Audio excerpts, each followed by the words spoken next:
उल्हासनगरमध्ये रिंकू पाटील नावाच्या किशोरवयीन तरुणीची एकतर्फी प्रेमातून हत्या करण्यात आली होती. 30 मार्च 1990 रोजी घडलेल्या या घटनेच्या वाईट स्मृती जवळपास 30-32 वर्षांनंतरही अनेक जणांच्या मनात कायम आहेत. रिंकू पाटीलला उल्हासनगरमध्ये 10वीच्या परीक्षा केंद्रातच पेट्रोल टाकून जिवंत जाळण्यात आलं होतं.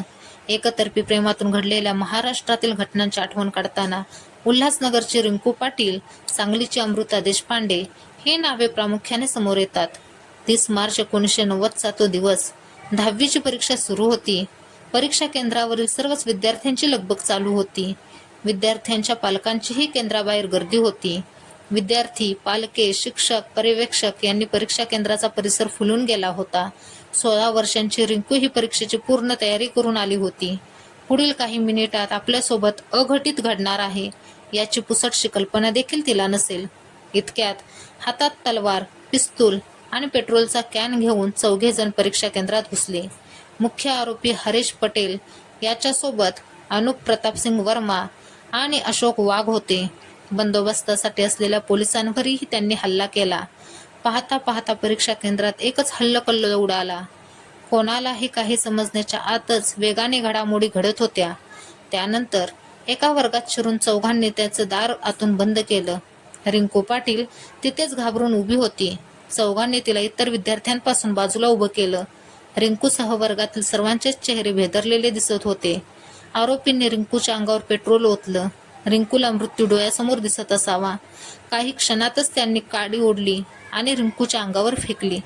रिंकूच्या शरीरानं पेट घेतला. ती जिवंतपणे जळत होती आणि काही मिनिटातच होत्याचं नव्हतं झालं. जागच्या जागी तिच्या शरीराचा कोळसा झाला. रिंकू पाटीलवर एकतर्फी प्रेम करणाऱ्या आणि तिच्या शेजारी राहणाऱ्या 22 वर्षाच्या हरीश पटेलनं हे हत्याकांड घडवून आणलं होतं. रिंकूने लग्नाला नकार दिल्याच्या रागातून त्याने हा सूड उगवला होता, असा आरोप केला गेला. धक्कादायक म्हणजे रिंकूच्या मृत्यूनंतर दुसऱ्याच दिवशी हरीशनंही आपलं आयुष्य संपवलं होतं. रेल्वेखाली उडी घेऊन आत्महत्या केल्याचं वृत्त समोर आलं. हरीशच्या मृत्यूनंतरही रिंकू पाटील खून खटला चालला होता.